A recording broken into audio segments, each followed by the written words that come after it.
Time pass, क्या फर्क पड़ता है,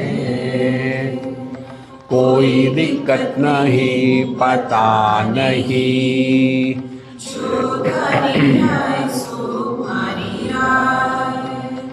Nothing to do, nowhere to go. देखो सुनो मत बोलो,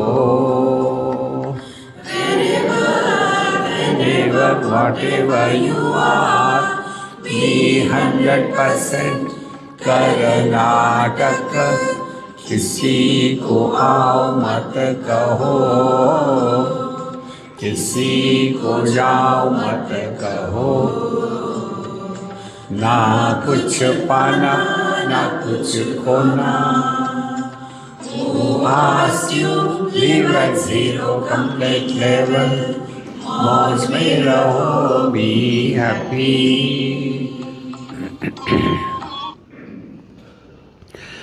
श्री कृष्णा श्री कृष्णा श्री कृष्णा श्री कृष्णा।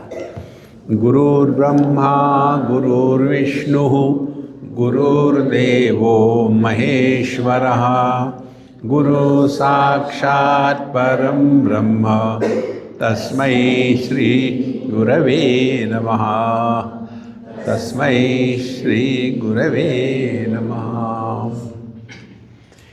हमारा सबका प्रश्न उद्धव जी ने पूछा, हमने पिछले सत्संग में देखा, उसको थोड़ा रिवाइव करते हैं। आपने देखा होगा, हमने कहाँ देखा। संशयः शृण्वतो वाचम तव योगेश्वरेश्वर, न निवर्तते आत्मस्थः येन भ्रम्यति मे मनः। देखो, आपने तो सब ठीक ही बताया, लेकिन पता नहीं, हम पकड़ नहीं पाते उसको। देखो, पकड़ नहीं पाते, फिर हमारा मन भटकता है। इतना सत्संग किया, इतने जगह में गए, मंदिरों में गए, पुस्तकें लिखी, सब कुछ किया, लेकिन हमारे मनीराम इसको पकड़ने में सक्षम नहीं है। क्या करे, क्या कारण है? फिर एक बार भगवान कृष्ण कहते हैं, स एष, वही परमात्मा जिसके बारे में मैं अभी तक बोलते आया हूँ, विवर प्रसूति, ये विषय आता है ऐतरेय उपनिषद में।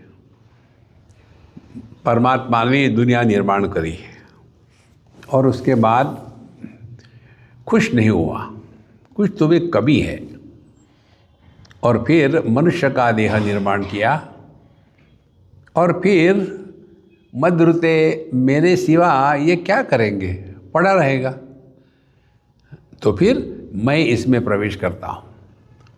तो सीमानम विदार्य प्राविशत, तो ऊपर से खोपड़ी को खोला और वहाँ से परमात्मा ने प्रवेश किया। प्रवेश करने के बाद वो सब कुछ बन गया। देखो, वही सब कुछ है। तो प्राणेन घोषेण गुहां प्रविष्टः, गुहा माने पंचकोश, उसने प्रवेश किया। फिर मनोमयम, फिर परमात्मा की पहली अभिव्यक्ति चेतना। चेतना एक सामान्य मन है। देखो, जब देह के साथ, एक विशेष देह के साथ तादात्म्य हो जाता है, तो वो वैयक्तिक मन हो गया और केवल जीवन है, लाइफ फोर्स है, तो वो सामान्य मन है, कॉमन माइंड। देखो, जैसे आकाश कॉमन है और ये कमरे के अंदर में ये मेरा मकान है, मेरा कमरा है। तो इसी प्रकार से परमात्मा एक ही है, जो पहले चेतना के रूप में प्रकट होता है। उसके पश्चात मनोमयम सूक्ष्म उपेत्य रूपम, और फिर वहाँ से वो सूक्ष्मता को प्रकट होने लग जाता है। तो चेतना जिसको कहते हैं परावाणी या अनाहत ध्वनि या अनाहत शब्द, एक ही शब्द है सब। फिर उसकी पहली अभिव्यक्ति होती है मणिपुर चक्र में पश्यंती के रूप में, पश्यंती में ज्ञान प्रकट होने के लिए तैयार है लेकिन अभी प्रकट नहीं हुआ। फिर उसके पश्चात फिर और सूक्ष्मता बढ़ जाती है और फिर यह जो पश्यंती वाणी है ये कंठ में प्रवेश करके वहाँ मध्यमा के रूप में प्रकट होती है। मध्यमा में शब्द और विषय दोनों विचारात्मक होते हैं, वृत्त्यात्मक होते हैं, और उसके पश्चात कंठ से निकल करके वही वाणी हमारे होठों में आ जाती है, तो उसको कहते हैं वैखरी वाणी। तो अब देखो पूरा गणित, जीपीएस, परमात्मा प्रकट हुआ, चेतना, चेतना होगी पश्यंती वाणी, फिर मध्यमा, फिर वैखरी, वैखरी वाणी में आकर के और फिर शब्द, अनेक प्रकार के ध्वनि, ये सब प्रकट होने लग गया। और फिर धीरे धीरे वाणी प्रकट हो गई, फिर सभी इंद्रिय प्रकट हो गए, आँखें, कान, नाक सब प्रकट हो गए, और फिर संकल्प विज्ञानम, फिर विचार, अच्छे बुरे, रजस तमस को लेकर के, और ऐसे करते करते धीरे धीरे यह संपूर्ण विश्व जो है यह परमात्मा से ही प्रकट हुआ और परमात्मा ही इसमें है। यस्मिन्निदं प्रोतमशेषमोतम पटो यथा तंतुवितान संस्थः। तो जैसे एक धागा ही एक कपड़े के रूप में प्रकट होता है, वैसे ही यह सृष्टि का वृक्ष प्रकट हुआ। यहाँ तक हमने सुबह देखा था। द्वे अस्य बीजे शतमूलस्त्रिनालः पंचस्कंदः पंचरस प्रसूति दशैक शाखो द्विसुपर्णनीड स्त्रीवल्कलो द्विफलो प्रविष्टः। देखो कितनी टेक्निकल भाषा है, ये बहुत ही सुंदर है। अस्य बीजे द्वे, ये जो संसार वृक्ष है इसी को लेकर के हम जो ऊर्ध्व मूल मध्य शाखा में है ना, उसका जो डिफरेंट अर्थ बताते हैं। हमको किसी व्यक्ति ने, हमारी बिजनेस वाला था, हमारी प्रोफेशन का था, उसने कहा हमको कि स्वामी जी आप जो कहते हो ना कि ये ऊर्ध्व मूल मध्य शाखम, ये मनुष्य के देह की बात हो रही है, ये तो कहीं लिखा नहीं है, कहीं किसी भाष्य में नहीं लिखा, कहीं नहीं लिखा, आप क्यों कहते हैं? हमने कहा ठीक है, नहीं कहेंगे। किसी से भी मुंह नहीं लगना चाहिए। Best way to disagree is to agree immediately.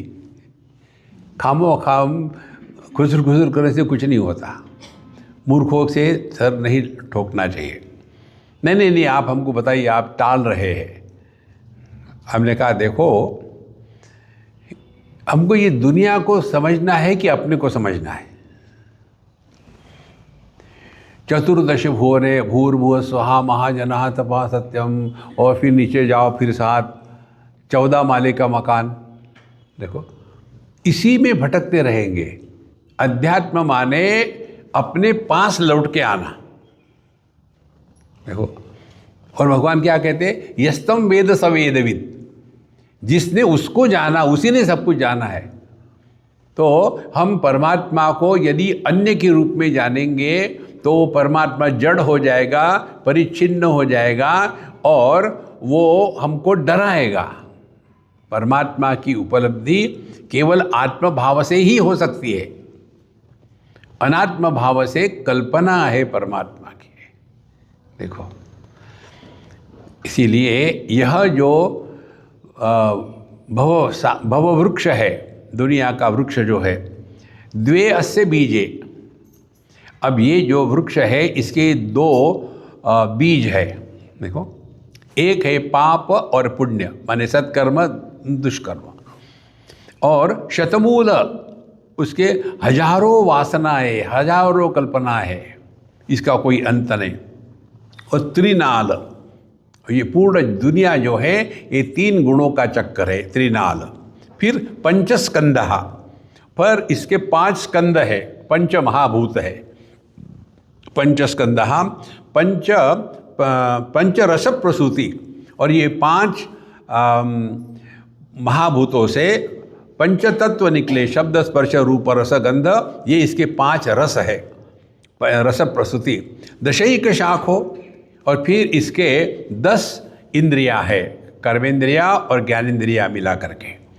और ऐसे इस वृक्ष पर द्विसुपर्ण नीड, इसमें 2 पक्षी बैठे हैं, बड़े सुंदर है, एक जैसे दिखे, उसमें घोंसला बना करके उसमें बैठे हैं।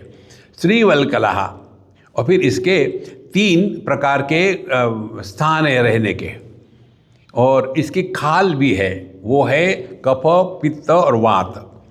उसके पश्चात कहते हैं द्विफलोर क प्रविष्टहा, और फिर इसके 2 फल मिलते हैं इस वृक्ष के, और वो है सुख दुख। और यह संपूर्ण जो वृक्ष है, यह उसी पुरुष को समझ में आता है जिसने अपने आप को परिच्छिन्नता से त्याग करके परिपूर्ण में एक हो गया है। देखो, हम ये रोज करते हैं, सुषुप्ति अवस्था में अपने को अपूर्ण और विश्व को अपने से अन्य के रूप में ग्रहण नहीं करते। वहाँ केवल एकमेवाद्वितीय, सिर्फ फर्क इतना ही है, इसको हम पहचानते नहीं। देखो, इसलिए अदंति चैकम फलमस्य गृध्ना ग्रामे चरा एकमरण्यवासः हमसा स एकम बहुरूपमन्यैहि मायामयम वेद स वेद वेदम। आगे कहते, और ये जो है अदंति चैकम फलमस्य गृध्रा, अब जो व्यक्ति ये पंच विषयों के भोग में फंसा हुआ है, इसी को गृहस्थ कहते हैं। गृहस्थः गुण मध्यस्थः शरीरम गृह मुच्यते। देखो, तो जो देहात्म भाव से रहता है उसी को गृहस्थ कहते हैं। गृहस्थ का तात्पर्य ये नहीं कि किसी ने विवाह किया नहीं किया, उसका कोई मतलब नहीं। शरीरम गृह उच्यते, देहात्म भाव से रहने वाले सभी गृहस्थ हैं। तो ये जो गृहस्थ है वो इस देह तादात्म्य करेंगे और फिर सभी विषयों में फंसे हुए हैं। अदंति चैकम फलमस्य गृध्रा, तो ये देह में आत्मभाव करने वाले इस वृक्ष के 5 जो फल है, शब्द स्पर्श रूप रस, इसी में फंसे हुए। और फिर ग्रामे चराहा एकम अरण्यवासाः, और उसके कारण इनकी कंडीशन कैसी है कि जैसे गिद्ध होता है ना, मरे हुए सड़े हुए प्राणियों को ही खाता है। देखो, शेर मुर्दे को नहीं खाता, मार के खाता है।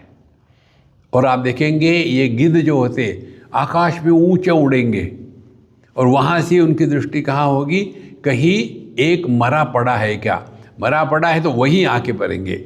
उसी प्रकार से हम साधना करेंगे, मेडिटेशन करेंगे, और ध्यान कहाँ होगा, दक्षिणा कितनी मिली, हद तेरी की। तो देखो, ये गिद्ध है, गिद्ध। हमको दुनिया से कुछ नहीं चाहिए, तब जा करके अध्यात्म होता है। और ये तो केवल उदाहरण है। हम चाहते हैं recognition, respect, reverence, Padma Bhushan. हमको बड़ा इससे बढ़िया जोक हो ही नहीं सकता कोई। देखो, भगवान शंकराचार्य को हम आदर देते हैं, अरे तुम्हारे आदर से क्या होने वाला है। देखो संतो, तो इसी प्रकार से ये सुख दुख के फलों में फंसे हुए हैं। लेकिन जो अरण्यवासी, एकम अरण्यवासाः, जो अरण्यवासी का मतलब जंगल में रहना ही नहीं, जिन्होंने इस जगत में परिच्छिन्नता का त्याग करके परिपूर्ण में एक होने के लिए तैयार है, ऐसे जो है उनको हंस कहते हैं। हंसा ये एकम बहुरूपजन्य ही, फिर ये लोग अनेक प्रकार के राजहंस के समान है। राजहंस के कहते हैं, हमने देखा नहीं, कि यदि दूध और पानी इकट्ठा हो तो उसमें से वो दूध पी लेता है, पानी छोड़ देता है। इसी प्रकार से ये दुनिया में परमात्मा और दुनिया साथ साथ है। अब आप उसमें क्या ढूंढ रहे हो? देखो तुलसीदास जी, लोभी ही प्रिय जिमीदाम, उसको कहीं भी चले जाओ, पैसे के सिवा कोई दिखेगा ये नहीं। इसी प्रकार से साधक वो है कि जिसको तत्व के सिवा अन्य किसी का दर्शन नहीं होता, और जिसने तत्व के दर्शन के लिए प्रतिज्ञा ले ली है, फिर उसको समझ में आता है मायामयम वेद सवेद वेदम, और फिर वो जा कर के सत्संग सुनता है और समझ करके फिर वही वेदों के रहस्य को जानता है। एवं गुरु उपासनायक भक्त्या विद्या कुठारेण शितेन धीरः विवृश्च जीवा शयम अप्रमत्तः संपद्य चात्मानम अतस्त्रजस्राम। इस प्रकार से अपनी उपासना करे, शास्त्रों का अध्ययन करे, भक्ति के द्वारा ज्ञान की अपनी जो कुल्हाड़ी है उसको तेज करे, और उसके बाद बिल्कुल पेशेंस के द्वारा, धैर्य के द्वारा, सावधानी से अपने जीव भाव को काटे। जीवाशय अप्रमत्तः। अब हम जीव है या परमात्मा है, कैसे पता चलेगा? देखो, एक छोटे से कमरे में कुछ अच्छा बुरा सड़ रहा हो तो बदबू आएगी। तो बदबू आएगी तो क्या समझ में आएगा? छोटा कमरा है यार। और दुनिया में, दुनिया सड़ने दो, टोटल स्पेस को कुछ नहीं होता। तो जिस व्यक्ति के मन में दुख, अपमान, लो स्पिरिट, पता नहीं कैसा होता है, I am feeling very low, इसीलिए सबका एक गणित आपको बताते हैं, जहाँ जहाँ ज़्यादा दुखी व्यक्तित्व प्रकट होता है वहाँ वहाँ अहंकार की पराकाष्ठा होती है। We constantly want recognition. कोन्योस्ति सदृशो मया। हम सुबह उठते हैं जल्दी, फिर सो जाते हैं। देखो, हम जप करते हैं, हमने तो अभी लेटेस्ट टेक्निक निकाली है। क्या? हमने जप किया 2 मिनट के लिए और फिर उसको रिकॉर्ड किया और फिर उसको लूप लगा देते हैं और चल रहा है वो, राम जन्म ले राम जन्म जन्म ले।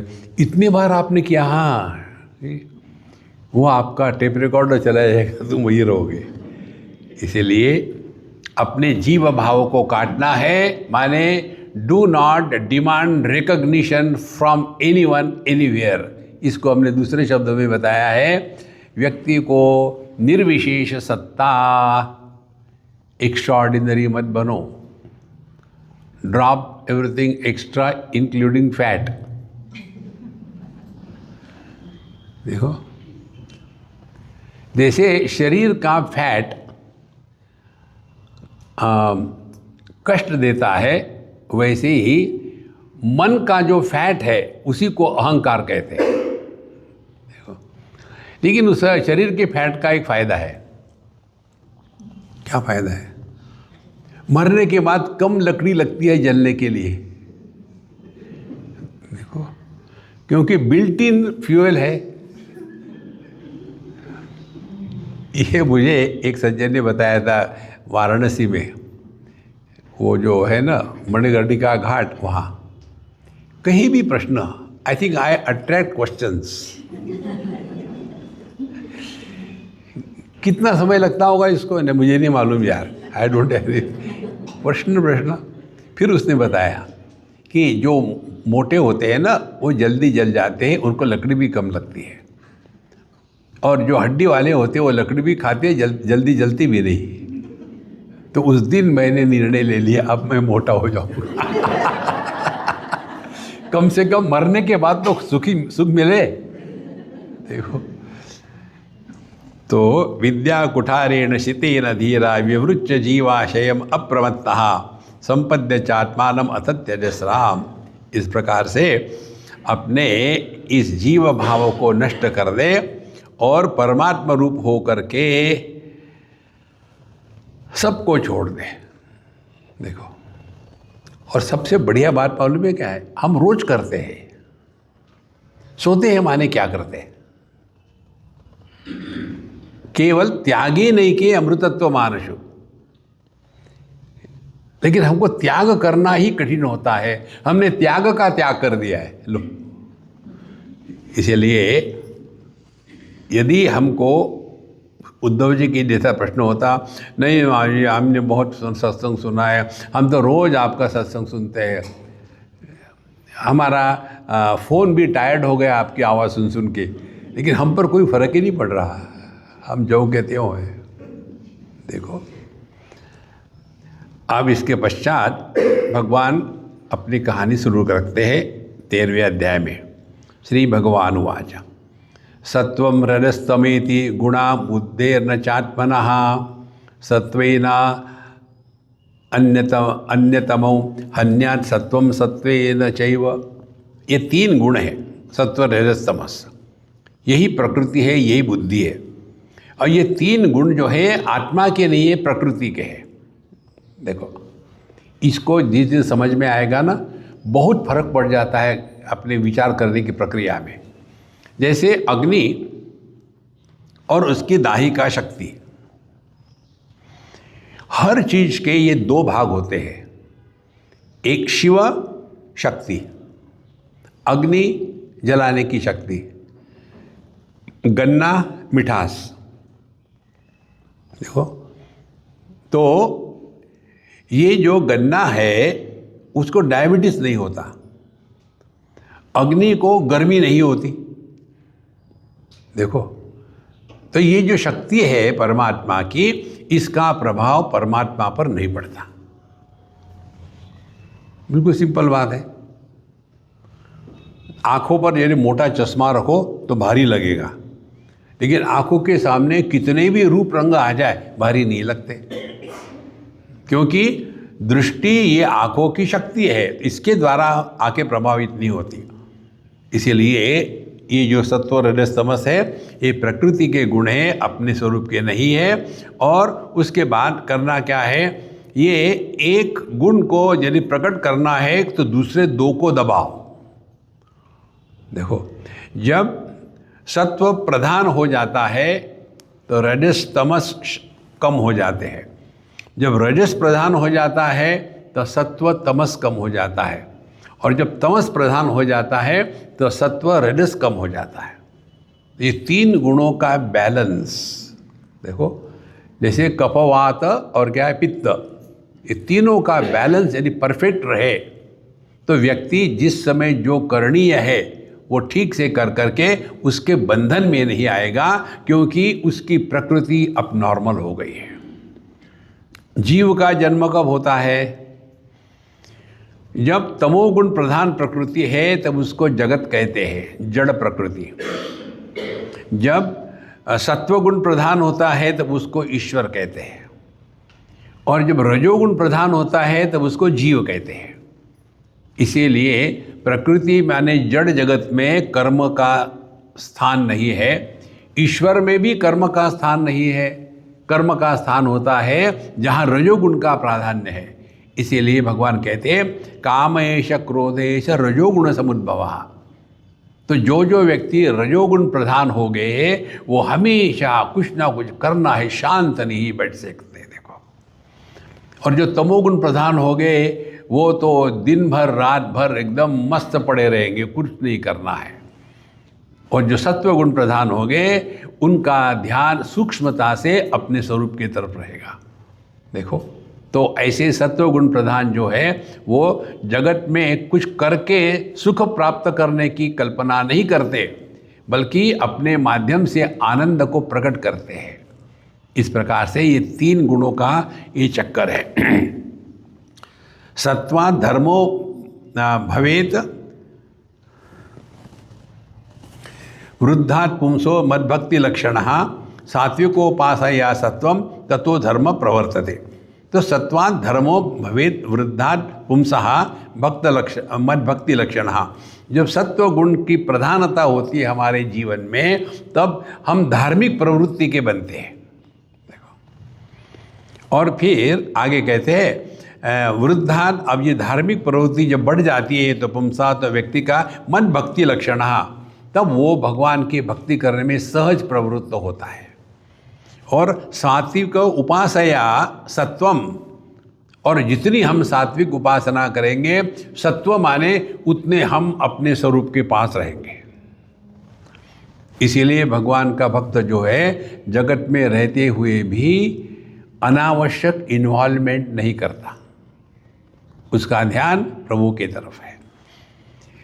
तो ततो धर्म प्रवर्तते, तो ऐसे जो सात्विक व्यक्ति है उन्हीं के माध्यम से परमात्मा प्रकट होने की संभावना है। फिर आगे धर्मो रजस्तमो हन्यात्, यदि हम में धर्म का प्रादुर्भाव हो गया है तो उसके द्वारा रजोगुण और तमोगुण इन दोनों को दबा दिया जाता है।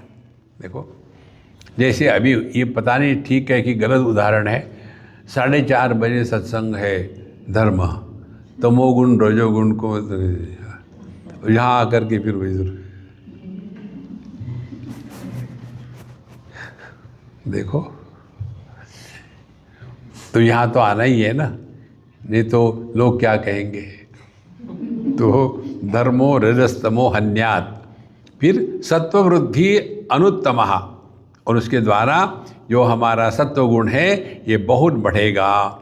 आशु नश्यति तन्मूलो ही अधर्मो उभये हते, और जैसे जैसे सात्विक हम में बढ़ती जाएगी वैसे वैसे जो है तमोगुण और रजोगुण, तमोगुण आलस्य प्रमाद निद्रा, रजोगुण too much of reactions in life.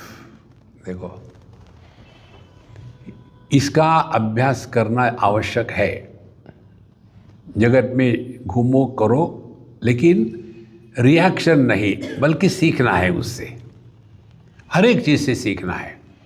सीखना ये सत्वगुण का कार्य है, रिएक्शन ये रजोगुण का कार्य है, और देखने के बाद भी पता ही नहीं पड़े है तो वो तमोगुण का है।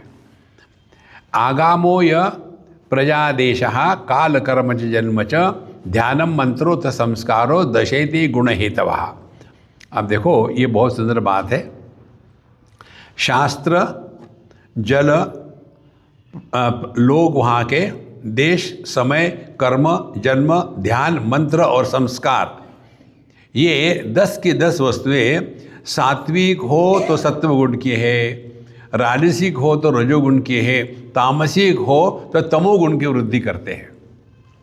तो यदि हमने ऐसे शास्त्रों का अध्ययन किया कि किसी को मारना है तो को उच्चारण या उच्चाटन करना है, या कोई तुम्हें ये ब्लैक मैजिक इसका करना है, तो वही बढ़ेगा शास्त्र। फिर जल, यदि जल का तात्पर्य है लिक्विड स्पिरिचुअलिटी, उसके पश्चात प्रजाजन, कैसे लोगों में हम रहते हैं, किस देश में हम हैं, किस समय में हम जगत में कार्य करते हैं, किस प्रकार के कर्म, हमारा जन्म कहाँ हुआ है, हमारा ध्यान कहाँ लगता है, हमारा कौन सा मंत्र है, ये जो सब संस्कार है ये हमारा व्यक्तित्व निश्चित करते हैं। देखो, और ये सभी का सभी यदि सत्वगुण का हो तो सात्विक गुणों की वृद्धि होगी, रजोगुण का होगा तो रजोगुण की होगी, तमोगुण का होगा तमोगुण की होगी। इसीलिए हमको ये स्पष्ट समझना है कि हम किस प्रकार के हैं, सात्विक है या राजसिक है या तामसिक है। तो जो व्यक्ति तामसिक और राजसिक वस्तुओं का, व्यक्तियों का संबंध छोड़ करके अपने स्वरूप में रहने का अभ्यास करेगा, वही व्यक्ति इस जीवन में रहते हुए परमात्मा के अनुभूति का अधिकारी है, अन्यथा नहीं। सात्विकान्येन सेवेन पुमां सत्व विवृद्धे ततो धर्मस्ततो ज्ञानम यावत् स्मृति अपोहनम। तो कहते हैं कि जैसे व्यक्ति जैसे जैसे सूक्ष्म हो जाता है, माने सात्विकता बढ़ जाती है, इतने ही मात्रा में बाकी के जो द्वंद्व गुण हैं उसकी निवृत्ति होकर के मनुष्य मुख्य रूप से सत्व गुण की वृद्धि के लिए ही फिर प्रयत्न करे। किस लिए? हम फिर शास्त्रों का अध्ययन सत्संग करते रहे, और ऐसा करते करते अल्टीमेटली हमारा अंतःकरण शुद्ध पवित्र हो जाता है। शुद्ध पवित्र अंतःकरण माने 100% वर्तमान में रहना। अंतःकरण की गंदगी है भूतकाल की स्मृतियाँ। बहुत महत्व की बात है। वही पुरानी बातें 1000 बार दिमाग में आती है। उस दिन तुमने वो कहा था, अरे फॉरगेट अबाउट इट यार, लिव इन द प्रेजेंट। तो कहते हैं कि जिस प्रकार से वेणुर संघर्षः वन्नी दग्ध्वा शाम्यति तद्वनम, जैसे बाम्बू के जो ये होते हैं जंगल, वो जब बाम्बू बांस एक दूसरे से रगड़ते हैं तो वहाँ अग्नि पैदा होती है और फिर उस वन को जला करके शांत हो जाती है। वैसे ही ये शरीर के जो गुण है एक वैषम्य से ही उत्पन्न होते हैं, और विचार द्वारा मंथन करके ज्ञानाग्नि प्रज्वलित हो। तो ज्ञानाग्नि जितनी प्रज्वलित होगी उतने ये 3 गुणों के परे जाने की संभावना है। तो रजोगुण को आवाहन करके तमोगुण का नाश करना है, सत्वगुण का आवाहन करके रजोगुण का नाश करना है, और सत्व में जितने ज़्यादा समय तक रहेंगे उतना धीरे धीरे रजोगुण और तमोगुण इनका प्रभाव कम होगा, और फिर अल्टीमेटली ये सत्वगुण भी गायब हो जाएगा और केवल परमात्मा रहेगा। जैसे आग लगने के बाद सबको जला दिया, फिर आग शांत हो गई, लेकिन अग्नि नष्ट नहीं होता, अग्नि फिर अव्यक्त को प्राप्त हो जाता है। इस प्रकार से हमको अपनी साधना जारी रखनी है। विदंती, अब उद्धव जी महाराज पूछते हैं, विदंती मर्त्या प्रायेण विषयान पदमापदाम तथापि भुंजते कृष्ण तत्कथम श्वखरराजवत। हे भगवान, हम सब जानते हैं, मनुष्य जानता है कि ये विषय है ना, ये आपत्ति के घर है, सब कुछ जानते हैं, फिर भी जानवरों के जैसे तथापि भुंजते देव कृष्ण कथा श्व खर राजवत, जैसे कुत्ते गधे घोड़े बकरे जैसे दुख सहन करते हैं लेकिन उसी को भोगते हैं। तो इसका क्या कारण है? देखो, प्रश्न पूछने वाला भी कितना भयानक है। अब इतना सुन लिया तो शांत रहो ना, भागवत कथा पूर्ण हो गई। देखो, खुजली है एक के बाद एक। श्री भगवान उवाच, भगवान उसका उत्तर देते हैं, अहम इति अन्यथा बुद्धि प्रमत्तस्य यथा हृदि उत्सर्पति रजो घोरम ततो वैचारिकम मनः। हम बताते हैं, देखो, जब हमने अपने के स्वरूप को नहीं पहचाना, भूल गए, और उसके बाद अपने स्थूल और सूक्ष्म ये 2 शरीरों में ही आत्मभाव अहम भाव करके बैठे हैं, उसी भ्रम के कारण हमारे मन में जो वास्तविक देखा जाए तो सत्व प्रधान है, लेकिन फिर रजोगुण और तमोगुण के व्यापार में लग जाता है। देखो,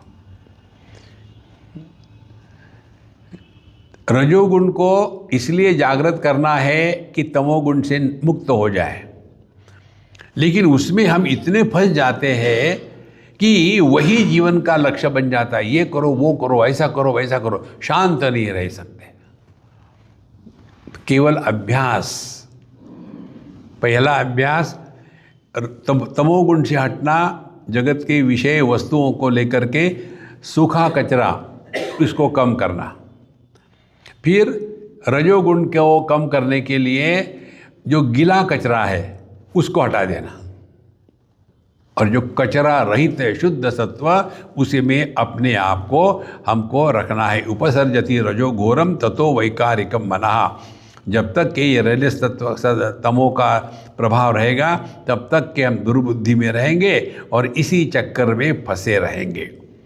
रजो युक्तस्य मनसः संकल्प सविकल्पकः ततो कामो गुणाध्यानात् दुस्सह स्यात् बुद्धि दुर्मतेः।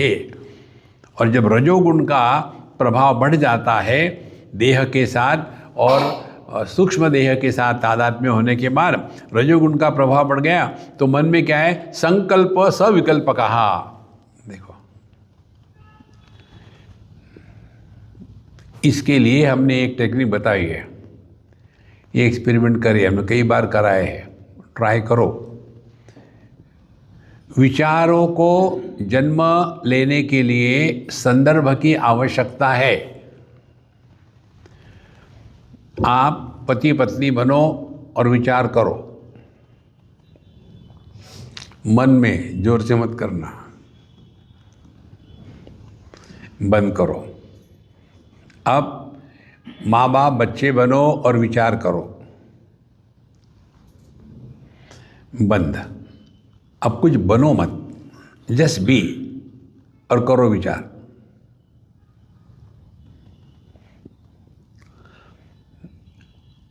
अब हमको बताओ इससे सिंपल साधना क्या हो सकती है?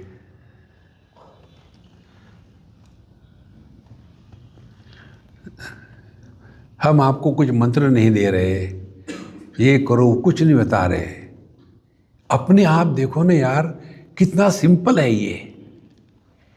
विचारों का जन्म बिना संदर्भ के नहीं होता। हम पति बनकर के प्रसन्न रहना चाहते हैं, इसको कहते हैं अशक्यानुष्ठान,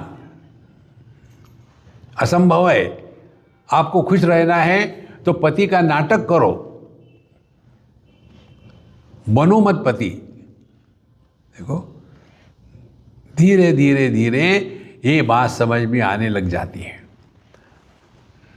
इसलिए रजोयुक्तस्य मनसः संकल्प सविकल्पकः।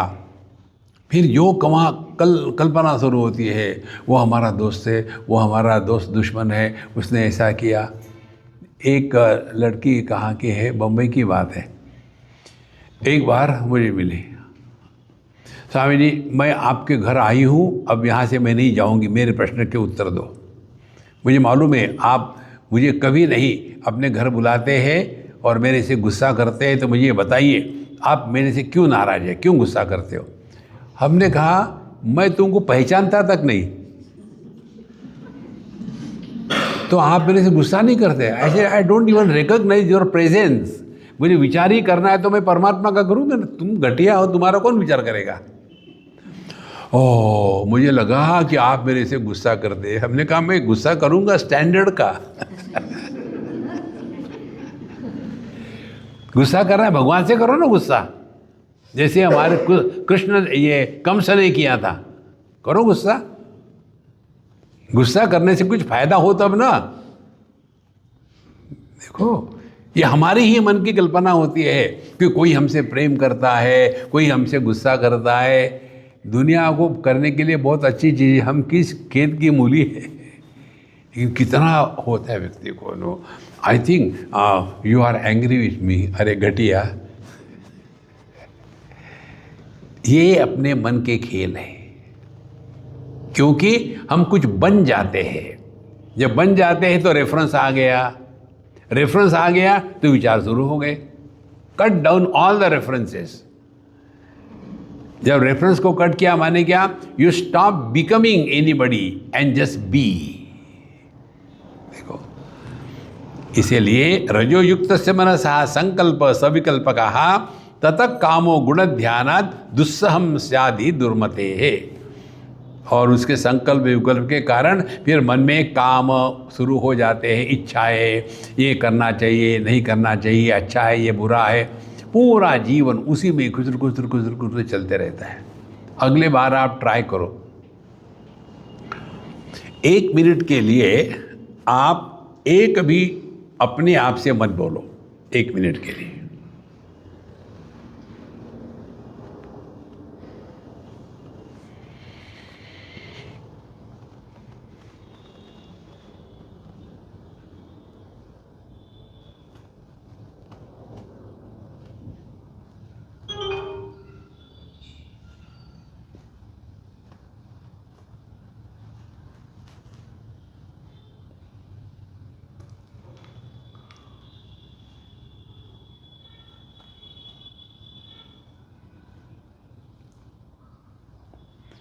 यदि आप वास्तविक 1 मिनट अपने आप से नहीं बोल रहे थे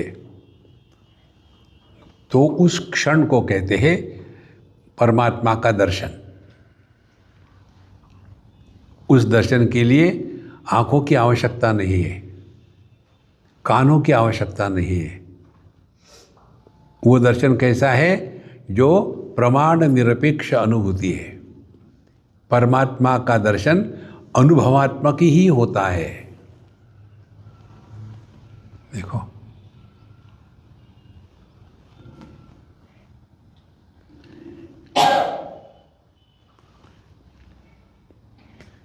परमात्मा को हम अपने से अन्य के रूप में अनुभव करने का प्रयत्न करेंगे तो अपने मन की कल्पना होगी।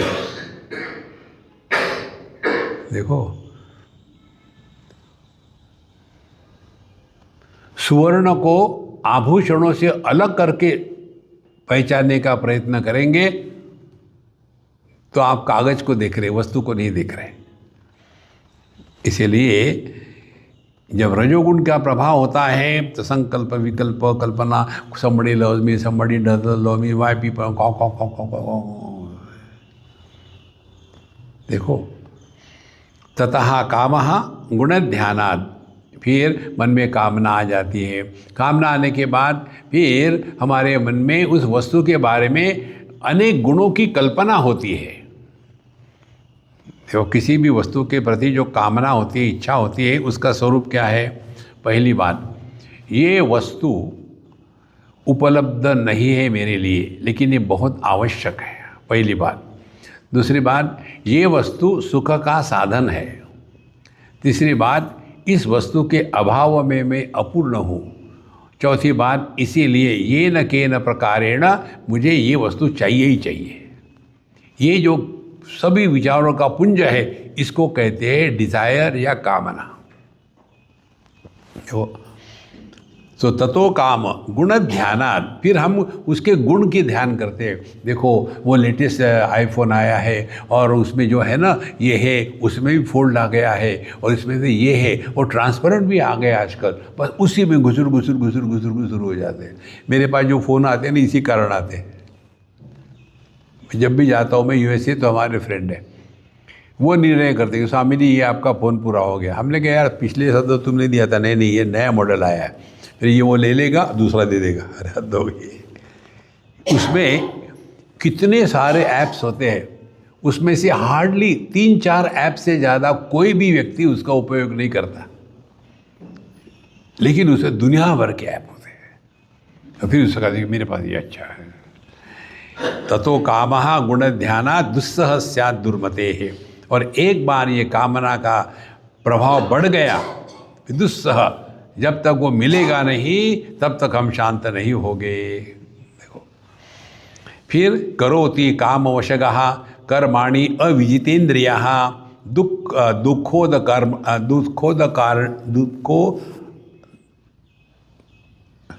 दुखोदर्काणि संपश्यन् रजो वेग विमोहितः। और फिर करोति कामवशगः, और फिर वो कामनाओं के वश में आकर के अनेक प्रकार के कर्म करने में लग जाता है। और विजितेंद्रिय अविजितेंद्रिय, फिर वो कर्म करते करते उसका अपने इंद्रियों पर कोई भी कंट्रोल नहीं रहता है। और फिर जा कर के अनेक फल कर्म करते करते अल्टीमेटली उसको क्या मिल जाता है? दुखोद कर्माणि, सबको फिर दुख ही दुख मिलता है। देखो महाराज, इसीलिए महाराज ये रजोगुण से अपने आप को बचाने के लिए हमको ये समझना चाहिए कि चित्त को एकाग्र करो। रजस्तमोभ्याम यद्यपि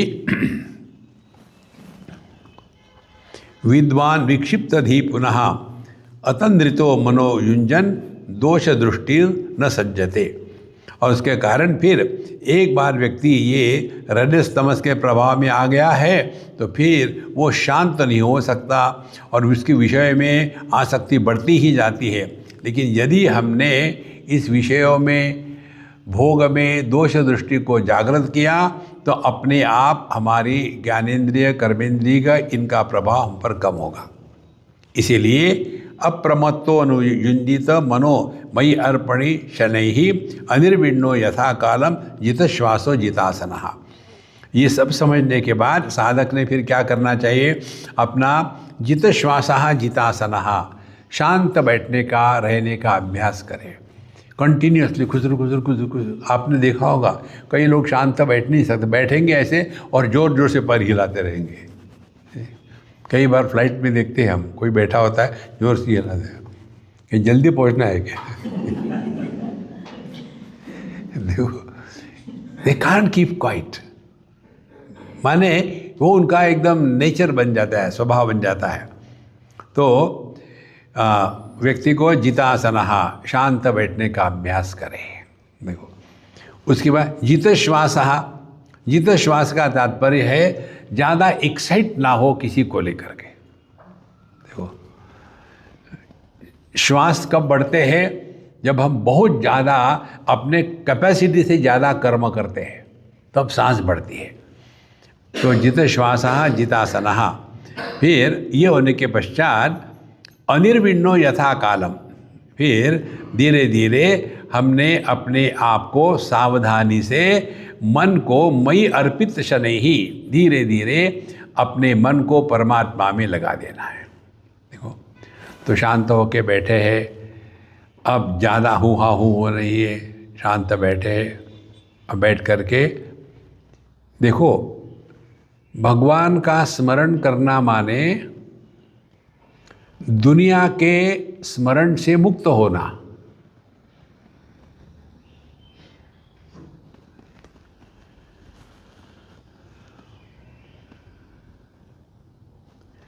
यतो वाचो निवर्तन्ते अप्राप्य मनसा सह।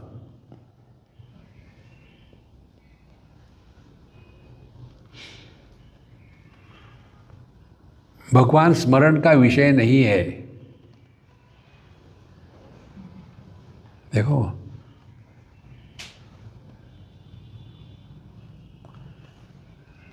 मन इतना सहज शांत हो जाता है, और यही है अनिर्विण्णः। फिर अंतःकरण से सभी प्रकार की कामनाएं इत्यादि धीरे धीरे शांत हो जाती है। अप्रमत्तो अनुयुंजित मनोमयी अर्पित शनैहि अनिर्विण्णो यथा कालम जित श्वासो जितासनः। धीरे धीरे हम अपने मन को अपने आप में वापस लौट लेते हैं और वो मन प्रभु चरणों में लग गया। एतावान योग आदिष्टो मत शिष्यैहि सनकादिभिः सर्वतो मम आकृष्य मयि श्रद्धा विशते यथा। भगवान कहते हैं उद्धव जी को, इस प्रकार का योग मैंने अपने शिष्य सनक सनत कुमार जी, ये जो चार है, इनको मैंने दिया था। सर्वतः मन आकृष्य, सब जगह से अपने मन को अपने आप में कर लो, और मयि श्रद्धा विशते यथा, और फिर अपने मन को मुझ में, मैं जो तुम्हारा स्वरूप हो उसमें मन को वापस कर लो। देखो, रूप रंग की सत्ता दृष्टि के कारण है। दृष्टि को बंद करो तो रूप रंग का प्रभाव नहीं।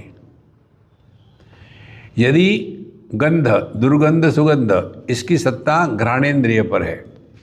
यदि हमने सुगंध दुर्गंध को लेकर के प्रभावित होना बंद कर दिया तो हम वहाँ से निकले, अपने घ्राणेन्द्रिय पर आए। फिर शब्द, प्रशंसा और गाली, इनके द्वारा हम प्रभावित न होए तो शब्दों से हट करके हम अपने उसका सोर्स जो है श्रवणेन्द्रिय, वहाँ आ गए। यही साधना है। विषयों से हट करके इंद्रियों में आए, इंद्रियों से हट करके मन में आए, मन से हट करके मैं में आए, मैं को प्रभु चरणों में समर्पित कर दिया। जो तारी रहा है सो मारी रहा है। माने दुख आएगा, सुख आएगा, लाभ होगा, हानि होगी, दोस्त होगे, दुश्मन होगे, लेकिन आप पर उसका कोई प्रभाव नहीं, क्योंकि आप तो कन्हैया लाल के साथ बैठे हुए हैं। देखो, ये कल्पना ना करें कि भक्ति करने से कष्ट नहीं आएंगे, ऑन द कंट्री ज़्यादा आएंगे। अरे बाप रे। देखो, तो एतावान योग आदिशा मशीषि सनकादिभिः सर्वतो मन आकृष्य मयि श्रद्धा अवेश्यते यथा। तो जैसे अपने आप को मुझ में पूरी तरह से खींच लो और बाकी दुनिया से अपने आप को हटा लो। और यदि हमने अपने आप को प्रभु चरणों में रख दिया तो क्या हो गया? परमात्मा क्या है? पूर्ण काम। भगवान को एक भी इच्छा नहीं है। हम उसके साथ हो गए तो अपनी भी इच्छा गायब। इसीलिए ये भी बहुत महत्व का वेदांत का सिद्धांत है। भगवद गीता में अर्जुन पूछता है, हमारा मन, हमारा ज्ञान पूर्ण हो गया है, परिपक्व हो गया है, इसके आगे कुछ नहीं। ऐसा यदि कोई है तो उसके लिए मेडिटेशन कर क्या होता है? भगवान कहते प्रजाहाति यदा कामान सर्वान पार्थ मनोगतान। जब हमारे अंतःकरण से सभी कामनाएं हमेशा के लिए मिट गई है, कोई कामना नहीं, ना कहीं जाना ना कहीं आना। इसका मतलब डिप्रेशन में गए क्या? चलो खाना खाते नहीं, कामना खत्म हो गई है। चलो सत्संग में जाते, कितनी बार सुना, कुछ फर्क नहीं पड़ा, महात्मा वही है। अरे फर्क तुम पे पड़ रहा है। अच्छा, हम सोचा कि बाबा जी में फर्क पड़ेगा। देखो महाराज, इसलिए अपने में फर्क पड़ेगा तो क्या होगा?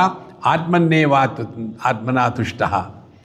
तो इच्छा का अभाव माने प्रवृत्ति का अभाव, माने डिप्रेशन नहीं, डिस्पैशन। डिस्पैशन का मतलब ये नहीं कि अब किसी में इंटरेस्ट ही नहीं आता। जब से रियलाइज हो गया हो ना, तब से किसी में मज़ा ही नहीं आता। ना सूखा करता हूँ ना गीला करता हूँ, नहीं, आनंद की पराकाष्ठा होती है। देखो हमारे निसर्गदत्त महाराज को एक ऐसे ही बड़बोले ने कहा कि महाराज आप तो बीड़ी सिगरेट पीते रहते हो, आप तो उसमें आसक्त हो गए हो। बोले हाँ, फिर? बोले ये तो महात्मा लोग। बोले तुम भी तो आसक्त हो, किस लिए? नहीं पीने में। देखो उनके लिए पीना नहीं पीना सेम है। हमारी दृष्टि से वो बीड़ी सिगरेट पी रहे, उनके दृष्टि से देखो। तो जो व्यक्ति किसी भी चीज़ को लेकर के दुराग्रही नहीं होता, वही अपने स्वरूप में स्थित है। हम लोग क्या करते हैं? दुनिया के संत महात्माओं को अपने चश्मे से देखते हैं। देखो एक बार एक महात्मा जी के पास एक साधक गया और उसने हमेशा जाता था सेवा करने के लिए। एक बार वो जरा बैठे थे, इन्होंने कहा कि महाराज एक बात कहूँ। बोले क्या है? बोलो। कभी कभी आप इतना गुस्सा करते हो, ऐसी अनिर्वाच्य गालियाँ देते हो महात्मा होकर के। वो फिर गुस्सा किए। मैंने कब गुस्सा किया? मूर्ख कहीं का, बेवकूफ़, मैंने कब गुस्सा किया? अब वो लड़का क्या कहेगा? और फिर कहते मैंने तुमको कभी बुलाया क्या? बोले नहीं। तुमको कभी कहा क्या जाओ? नहीं। वैसे ही गुस्सा आता है चले जाता, मुझे कुछ नहीं होता। हम गुस्सा इत्यादि महात्माओं पर थोपते हैं। अरे गुस्सा करना ही है तो मच्छर पर क्या करे, भगवान पर करो। गुस्से का भी तो स्टैंडर्ड हो ना। देखो इसीलिए हे भगवान, यदा तुम सनकादिभ्यो येन रूपेण केशव योगम आदिष्टवान एतद रूपम इच्छामि वेदितुम। अब देखो उद्धव जी तुरंत करते हैं कि जो योग आपने सनकादि को दिया है, हे केशव, वही योग आप मुझे दिखाओ ना, मुझे बताओ ना, क्या है वो योग। देखो और भगवान कृष्ण इसलिए बोल रहे हैं, हमारे जैसा चुप रहो बच्चों हो गया। हम इसी को लेकर के प्रश्नोत्तरी नहीं रखते। प्रश्नोत्तरी में कोई मतलब नहीं होता। ऐसा क्यों? ऐसा ही होता है। तो फिर हम सत्संग को नहीं आएंगे, बताओ। नहीं, आप हमारे प्रश्नों का उत्तर क्यों नहीं देते? I said I am not a paid tutor. Paid tutor होता है ना, उनको बोला जाता है। तो इसके ऊपर में भगवान कृष्ण कहते हैं, पुत्रा हिरण्यगर्भस्य मानसा सनकादयाः पप्रच्छु पितरम सूक्ष्मां योगस्य ऐकांतिकी गतिम। ये जो चार है, सनकादय, सनक, सनातन, सनंदन, ये चारों कौन है? हिरण्यगर्भ के मानस पुत्र है। देखो, पुत्रा मानसाः हिरण्यगर्भस्य पप्रच्छु पितरम, उन्होंने अपने पिता ब्रह्मा जी को पूछा। क्या पूछा? योगस्य ऐकांतिकी गतिम, योग के बारे में जितना भी कुछ जानना है वह सब का सब हमको बताओ। देखो, तो सनकादया ऊचु, क्या कहा? गुणेषु अवशिते चेतो गुणाश्चेतसी च प्रभो कथम अन्योन्य संत्यागो मुमुक्षो हो रति तितीर्षयो हो। अब इन्होंने प्रश्न पूछा अपने पिताजी से, ब्रह्मा जी से, कि देखो, चित्त गुणों के माने विषयों में रहता है और गुण भी चित्त की एक एक वृत्ति में रहते हैं। माने चित्त और गुण दोनों एक दूसरे से मिले जुले हैं। जैसे मन में सात्विक वृत्ति आई तो सत्व गुण मन में है, और शास्त्रों का अध्ययन करना है ये विषय है, वहाँ भी सत्व है। तो ये अलग अलग है, तो इसको एक दूसरे को कैसे मिलावे? इसलिए अर्थात चित्त और गुण आपस में मिले हुए हैं। ऐसी स्थिति में जो पुरुष इस संसार से पार होकर के मुक्ति प्राप्त करना चाहता है, ये दोनों को अलग अलग कैसे करे? माने इंद्रियों को विषयों से अलग कैसे करे? दृष्टि यह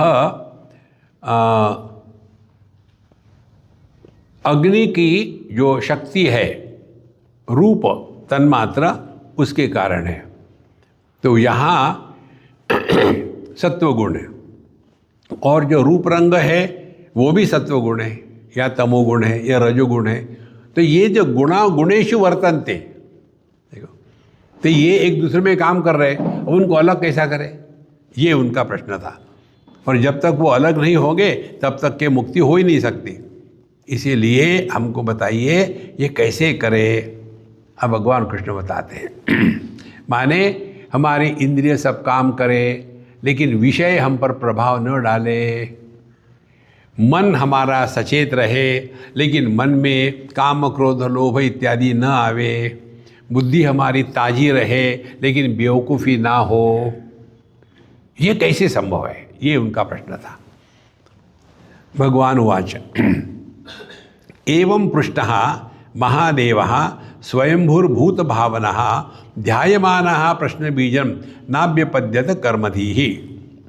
तो यह बताते हैं बड़ी सुंदर बात कि देखो उद्धव, क्या है, ब्रह्मा जी तो सभी देवताओं के देवता है, स्वयंभू है और सभी प्राणियों का जन्मदाता है। फिर भी सनकादिनी परमर्षियों को इस प्रकार पूछने पर ध्यान करके भी वे इस प्रश्न का मूल कारण न समझ सके, क्योंकि उनकी बुद्धि कर्म प्रवण थी, कर्म में लगी हुई थी। जब कोई आदमी बिजी कर रहा हो कुछ, उसमें जाके आप पूछो मुझे नहीं मालूम। इसी प्रकार से ब्रह्मा जी तो दुनिया को बनाने में लगे हुए थे और ये बच्चों ने जाकर के पूछा ऐसा प्रश्न कि मनुष्य ये गुणों में ही रहता है, गुणों का ही बना है, तो कैसे गुणे के पार जाए, कैसा उसका मोक्ष होगा? तो उन्होंने कहा मुझे नहीं मालूम, तुम जाकर किसी और को पूछो। इस प्रकार से स माम अचिंतयेत् देवः प्रश्न पारतितीर्षताम तस्याहम हंस रूपेण सकाशम अगमन तथा। तो उस समय देखो उद्धव, ब्रह्मा जी ने इस प्रश्न उत्तर देने के लिए मेरा चिंतन किया कि ऐसे करो, मैं भगवान कृष्ण को बुलाता हूँ, वो तुमको उत्तर देंगे। तो उन्होंने मेरा चिंतन किया और उसके पश्चात उनके भक्ति भाव से मैं प्रसन्न हो गया और फिर वहाँ जा कर के मैं एक हंस का रूप धारण करके वहाँ चला गया। इसको कहते हैं भागवत की हंस गीता। देखो हंस गीता है। अब हंस का क्या काम धंधा होता है? जो पानी और दूध को अलग करता है। देखो, तो पुरुष और प्रकृति, अग्नि और गर्मी, शिव और शक्ति, कृष्ण और राधा, इनको अलग करके समझना है। और इसीलिए उन्होंने मेरा चिंतन किया, तो मैंने हंस का रूप धारण करके उनके सामने प्रकट हुआ और फिर मैंने उनको बताया। स माम अचिंत्य देव प्रश्न पारसे तीर्षया तस्याहम हंस रूपेण सकाशम अगमन तदा। फिर दृष्ट्वा माम तो उपव्रज्य कृत्वा पादाभिवंदनम ब्राह्मणम अग्रतः कृत्वा पप्रच्छु को भवानी थी। अब देखो उदय, जब मैं वहाँ प्रकट हो गया तो ब्रह्मा जी आगे आए, उन्होंने मुझे नमस्कार किया, चरणों की वंदन किया और फिर मुझसे पूछा। तो कहते उस समय इत्यहम मुनि भी पृष्ठम तत्व जिज्ञासु भी सदा यद अवोचम अहम तेभ्या उद्धव निबोध में। तो वो आकर के मुझे प्रश्न पूछते हैं तत्व के बारे में। तो उन्होंने जो मुझे पूछा था तो उसको लेकर के मैंने जो उत्तर दिए थे वही उत्तर मैं तुमको दे रहा हूँ। अब सुनो। हो कृत्वा पपृचु को भवानीति इत्यहम मुनि भी पृष्ठवा। उन्होंने पूछा ये कौन है हंस? तो उसके बाद उन्होंने प्रश्न पूछे तो मैंने जो उनको उत्तर दिए निबोध में, वही मैं तुमको बताने जा रहा हूँ। यहाँ से अब भगवान बताते हैं, वस्तुनो यद्य नानात्वम आत्मनः प्रश्न ईदृशा कथम घटे तवो विप्रा वक्तुर्वा में का आश्रय। अब कहते हैं कि हे ब्राह्मणों, परमार्थ रूप वस्तु जो है वो केवल एकमेवा द्वितीय है, उसमें नानात्व कतई नहीं है। देखो, अभी हम गए थे मुदनहल्ली, वहाँ एक साईं बाबा, सत्य साईं बाबा के 100वां बर्थडे का सेलिब्रेशन हो रहा था, हमको भी बुलाया था, हम गए थे। वहाँ एक बहुत बड़ा प्रोजेक्ट चल रहा था,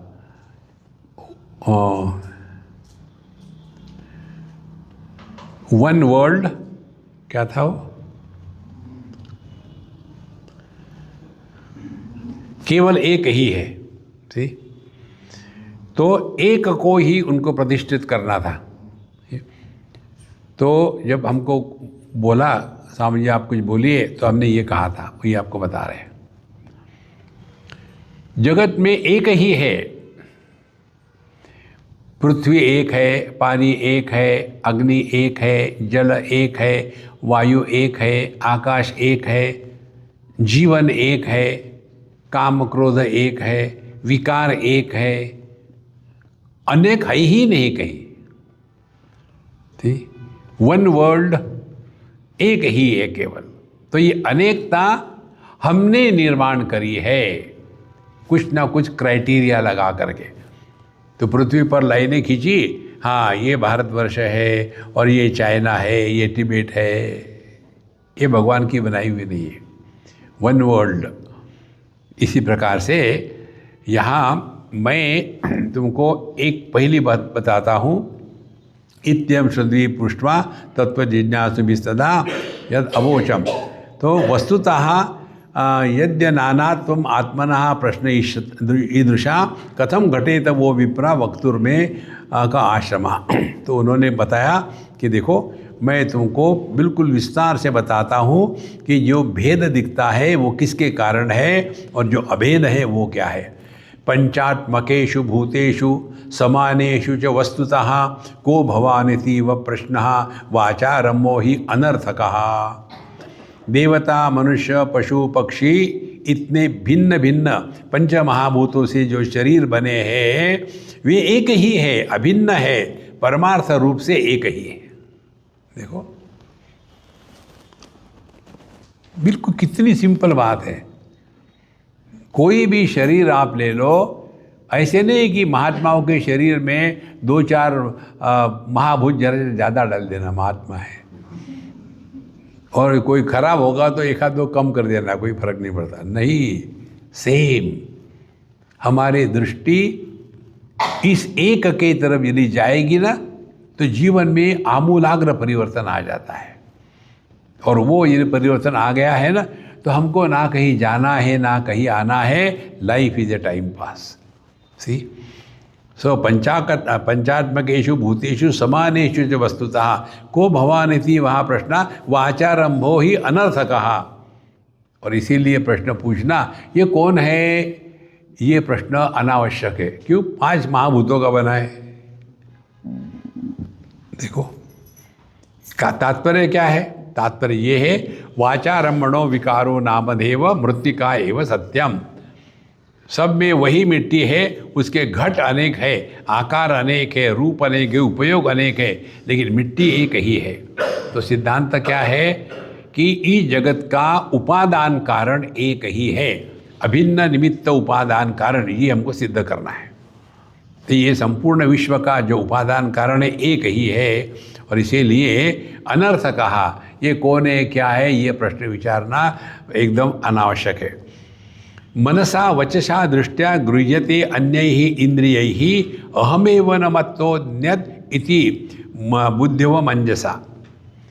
इसलिए कहते हैं कि मन से, वाणी से, दृष्टि से, अन्य किसी भी इंद्रियों से जो ग्रहण किया जाता है वो सभी के सभी मैं ही हूँ, मेरे सिवा कुछ भी नहीं है। अब ध्यान से सुनो, जगत में अनुभूतियाँ केवल भावात्मक होती है, अभाव की भी अनुभूति भावात्मक होती है। हम कहते हैं ना, you are very conspicuous by your absence. तो किसी व्यक्ति का अभाव, इसको भी हम ग्रहण करते हैं ना। कितनी बढ़िया बात है, देखो। और उसी प्रकार से हमको कभी अपने अभाव का अनुभव होता है क्या?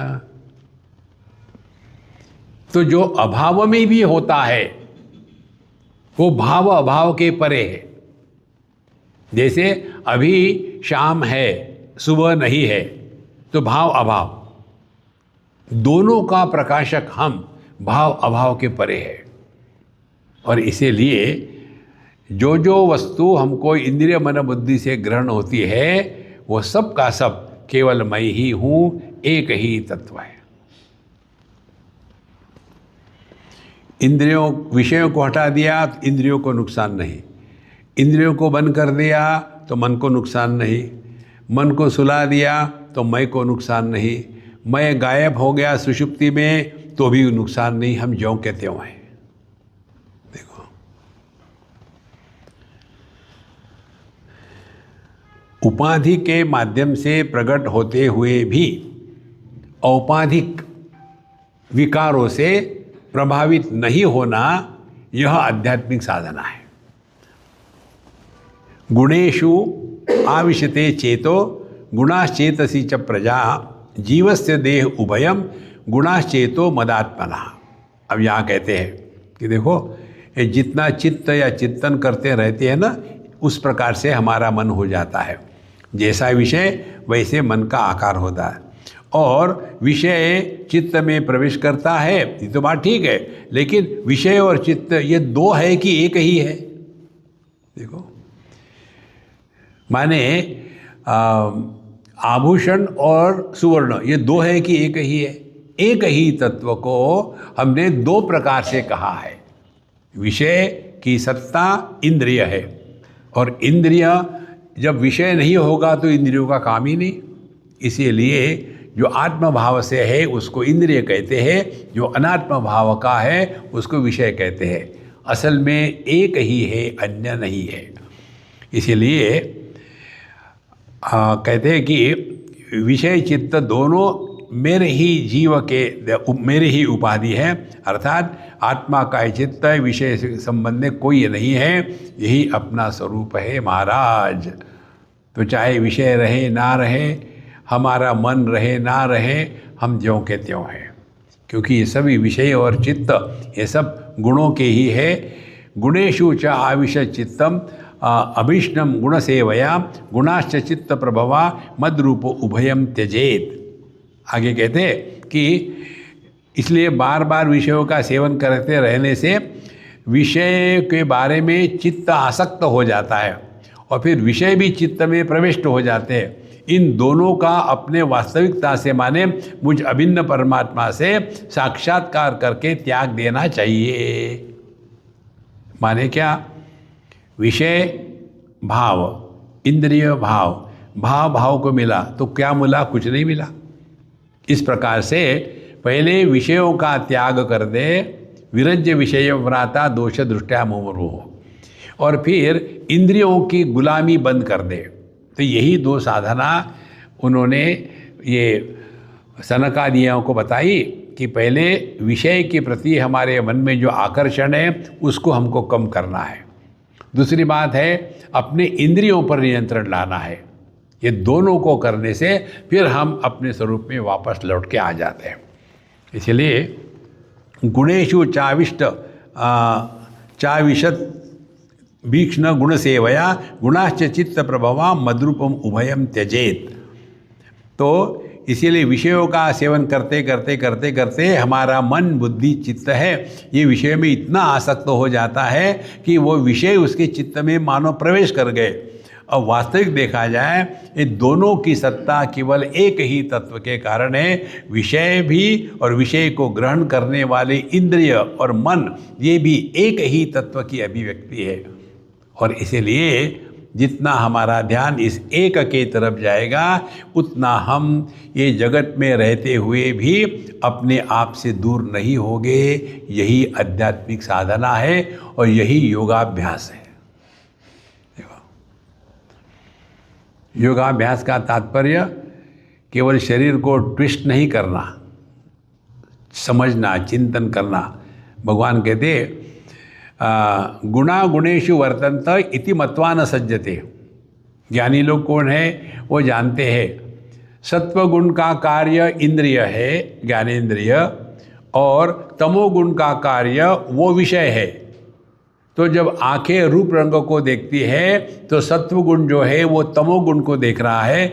गुणा गुणेषु वर्तन्ते इति मत्वा न सज्जते। और इसीलिए हम विषयों के प्रति और या इंद्रियों के प्रति हम गुलामी नहीं निर्माण करते। इति मत्वा न सज्जते, क्योंकि दोनों ही गुणों का ही खेल चल रहा है। लेकिन उसको हम सत्य मानते हैं और इसके कारण हम अपने आप को भूल जाते हैं। इसीलिए जितना हम ये गुण के प्रभाव से अपने आप को बचाएंगे उतना हम अपने स्वरूप में आ जाएंगे। इसका देखो एक उदाहरण अपने में करके देखो। कोई आपका एक विषय है समझो जिसको आपको बहुत चाहते हो, उस खाने के पदार्थों को त्याग देना। तो पहले एक दो दिन खटक होता है, नहीं पता नहीं क्यों मैंने शुरू कर दिया, अच्छा कल से शुरू करेंगे, आज खा लेते हैं। शुरू करके देखो, पहले एक दो दिन परेशानी होगी, धीरे धीरे फिर हमको पता चलेगा इसकी कोई आवश्यकता नहीं। तो हमने गुणों को जीत लिया है। देखो कैसे, जैसे अग्नि ने दाहिका शक्ति को जीत लिया है। माने उसमें दाहिका शक्ति है लेकिन उसके द्वारा प्रभावित नहीं होता। इसी प्रकार से हमारे सभी इंद्रिय काम कर रहे हैं, हमारा मन बुद्धि काम कर रही है, लेकिन हम अपने इंद्रिय मन बुद्धि के गुलाम नहीं है। देखो ऐसे नहीं मेरी आंखें दुनिया में भटकती है इसलिए मैं आंखें फोड़ डालूं, ये नहीं, ये मूर्खता है। भगवान ने सब दिया है, सबका उपयोग करें लेकिन उनकी गुलामी ना करें, तब जा कर के हम अपने स्वरूप में रहते हैं। सो गुणेषु चा चित्तम अभीक्ष्णम गुण सेवया गुणाश्च चित्त प्रभवा मद्रूपम उभयम त्यजेत। तो जो है जितने भी विषयों के बारे में हम चिंतन करते रहेंगे उस विषय में आसक्त हो जाते हैं और फिर वो विषय चित्त में प्रवेश करते हैं और उसमें इतने फंस जाते हैं कि जिसने अपने स्वरूप को पहचान लिया है वो ना तो विषयों से प्रभावित होता है ना तो इंद्रियों की गुलामी करता है। ऐसे व्यक्ति को आंखें बंद करके रखने की कोई ज़रूरत नहीं। देखो आंखें अपना कार्य कर रहे हैं, हमको कुछ लेना देना नहीं। यह जो सूक्ष्मता है अध्यात्म की, इसी को कहते हैं हम अध्यात्म के मार्ग पर चल रहे हैं। नहीं तो इसका त्याग करो, उसका त्याग करो और उसी में लगे रहते हैं। जागृत स्वप्न सुषुप्तिम च गुणतः बुद्धिवृत्तया तासाम विलक्षणो जीवः साक्षित्वेन विनिश्चितः। अब विषयों का और इंद्रियों का हमने समाप्त कर लिया। अब आते हैं जीव के पास। जीव के पास क्या कहते हैं?